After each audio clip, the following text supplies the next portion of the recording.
इस कहानी के पहले भाग में आपने देखा कि रोमी अपने पति की शादी पैसों के लालच में चुड़ैल से करवा देती है। शादी के बाद चुड़ैल दुल्हन के कपड़ों में राम का इंतजार कर रही होती है। राम, अब आ भी जाओ, मैं इस दिन का कब से इंतजार कर रही थी। दूसरी तरफ राम स्विमिंग पूल के पास झूले में रोमी के साथ बैठा होता है। रात हो चुकी होती है। मैं आज बहुत खुश हूँ जी।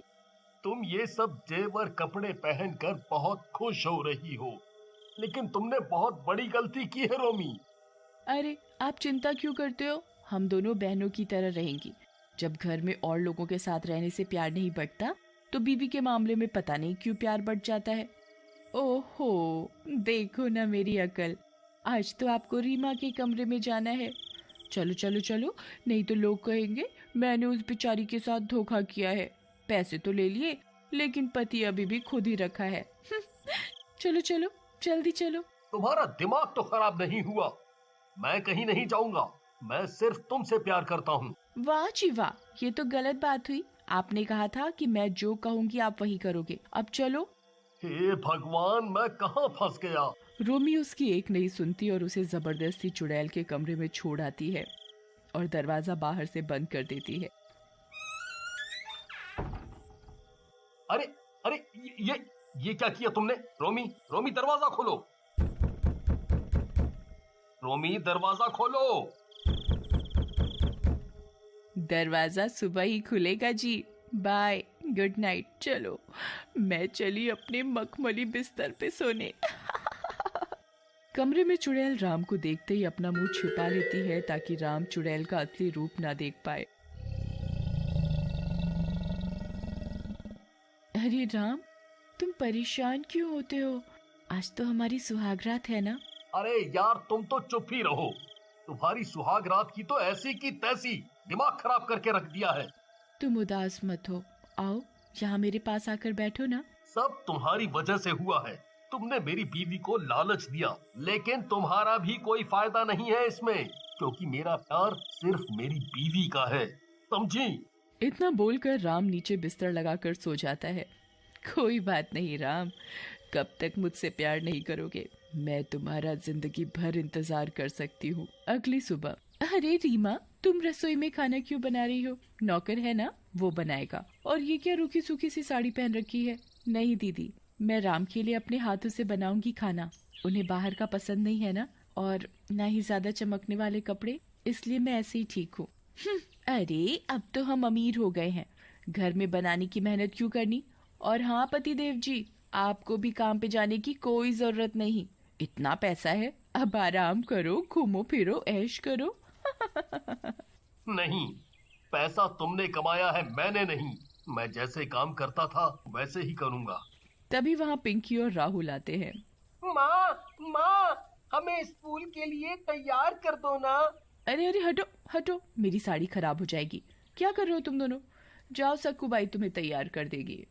नहीं, मैं नौकरानी से नहीं तैयार होऊंगा, आप चलो ना।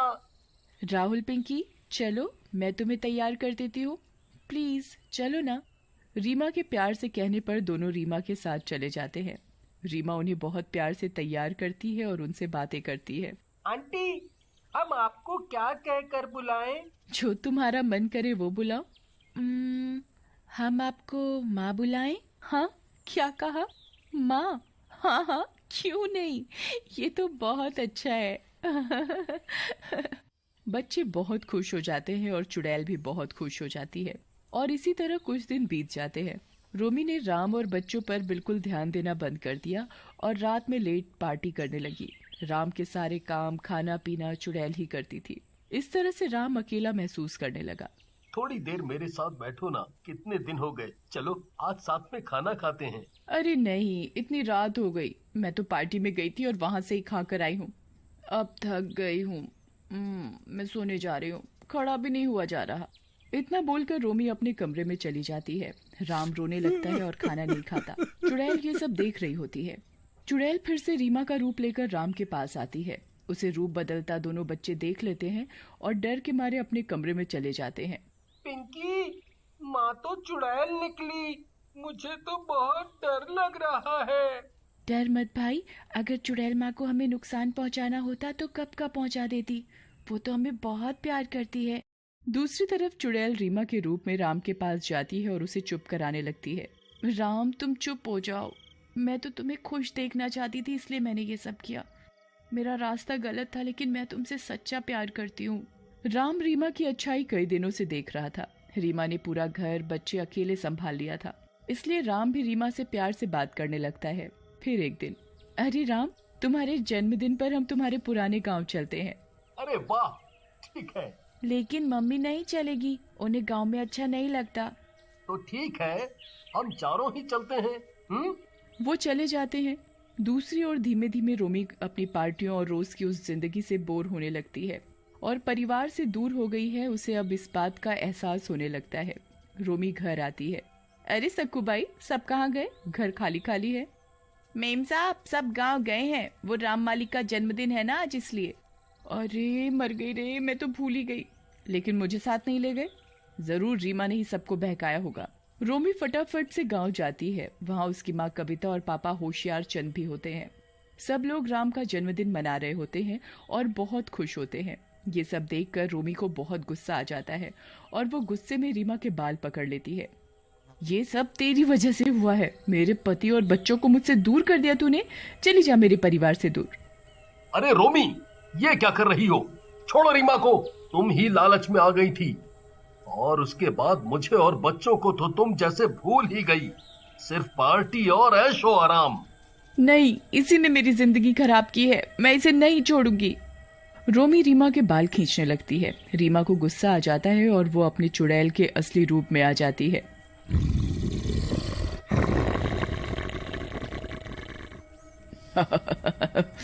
बस बहुत हुआ तुम्हारा नाटक रोमी। रीमा को चुड़ैल रूप में देखकर सबकी आंखें फटी की फटी रह जाती हैं।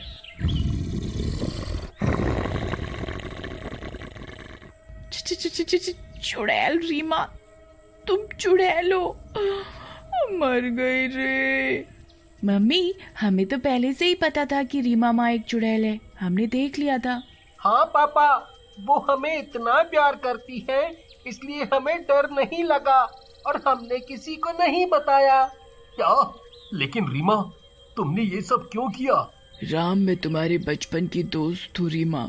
जब मैं बड़ी हुई तो मेरे पिताजी तुम्हारे पास मेरा रिश्ता लेकर आए थे, लेकिन तुमने शादी के लिए मना कर दिया और मैं तुमसे बहुत प्यार करती थी। तुम्हारे मना करने का सदमा मैं सहन नहीं कर पाई और मैंने आत्महत्या कर ली थी। पर मरने के बाद भी मुझे शांति नहीं मिली। उस दिन जब मैंने खेतों में रोमी को पैसों के लिए तुमसे लड़ते देखा तो मैंने सोचा कि रोमी को लालच देकर मैं तुमसे शादी कर लेती हूँ। अच्छा, तुम रीमा हो? लेकिन मैं तो किसी से मिला ही नहीं। बस माँ ने बताया कि शादी का रिश्ता आया है और उस समय मैं शादी नहीं करना चाहता था क्योंकि कुछ कमाता नहीं था, इसलिए मैंने मना कर दिया। मुझे नहीं पता था कि वो तुम्हारे पिताजी थे। वो जो भी हो जी, इसने मेरे साथ धोखा किया है। मेरा पति वापस कर। नहीं, तुम लालची हो। राम मेरा है, मेरे साथ ही जाएगा। इतना बोलकर सब रीमा के साथ चले जाते हैं और रोमी अकेली रह जाती है। अगले दिन वो अपने बंगले पर जाती है। मुझे माफ कर दो पिंकी राहुल, तुम तो मेरे साथ ही रहो, तुम छोड़ के मत जाओ। राम। नहीं रोमी, तुमने पैसे लेकर रीमा को मुझे बेचा है। अब मुझे उसके साथ ही जाना होगा। मम्मी, हमें भी माँ के साथ ही अच्छा लगता है। रोमी को अपनी गलती का एहसास होता है। रीमा, मुझे माफ कर दो। मैं सारा बंगला पैसा सब तुम्हें वापस कर दूंगी। मुझे कुछ नहीं चाहिए। बहुत बड़ी गलती हो गई मुझसे, बहुत बड़ी गलती हो गई।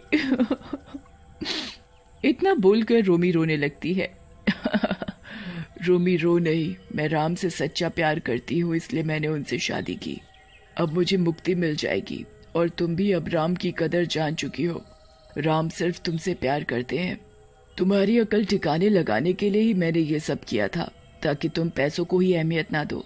अब तुम साथ में खुश रहना और मैं भी अब चैन से मुक्त हो सकती हूँ। क्या? नहीं रीमा, अब मुझे पता चल गया कि पैसा उतना जरूरी नहीं।